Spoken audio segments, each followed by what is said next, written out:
Hey cousins, today I have got a tip for you regarding using a Rogue FlashBenders Softbox and your speedlight for shooting photos in a dark room at an event, like in a dance club. This is It Made Click, the show where I am answering your photo questions.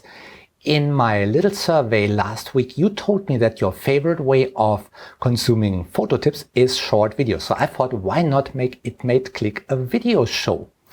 Today's question is coming from cousin Shepman. I do a lot of nightclub photos in a club with very little light. Any tips? Yes, I've got tips. But first of all, let me tell you, in a nightclub, the light is usually totally awful.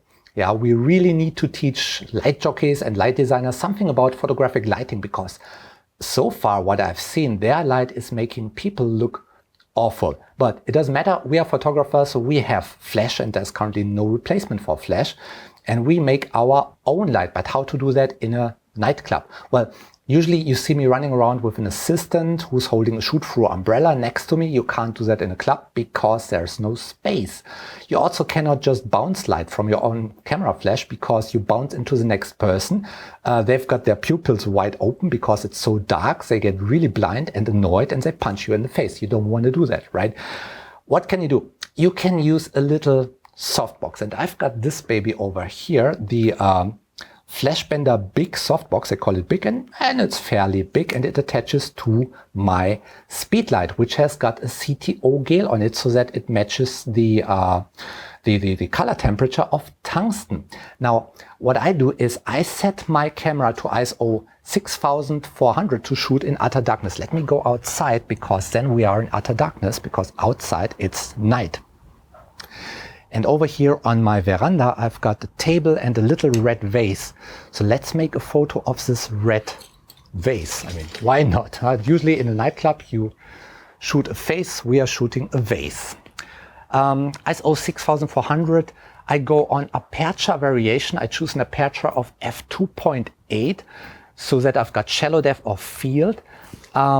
I might dial down the ambient exposure by -1 or 2 f-stops, because I don't want this ugly club light in my shoot, let's say.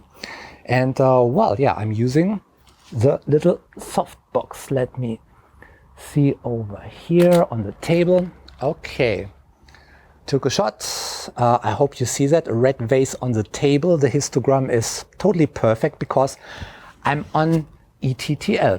And it doesn't matter, yeah, if you're shooting Canon and use ETTL, if you're shooting Nikon and use ITTL, they're both totally awesome. And if you've got a system like the Phottix Odin and the Mitros Plus, they support the systems really, really, really nicely. So go on to aperture variation. That switches your camera into TTL mode. Dial your flash to, or your commander, your Odin, to TTL, and let them do the exposure of your subject. And it turns out your exposures are really awesome all the time. So there you have it. Actually, with this little softbox, with the Rogue FlashBender Softbox, you can do real studio shoots. A couple of days ago, I was shooting a couple of frames of cousin Melinda with it, and it made punchy and charming light. And I liked it, so I'm really happy with it. Try it out, and yeah, if you like this kind of photo tips, then subscribe to our channel at goodlightclips.com. Give me a thumbs up for the video, that would be really nice. And if you've got questions, tweet them to me and add the hashtag #ItMadeClick so that I see your tweets and I pick them up and answer them in the next show. All right, for your club photos, I wish you good light.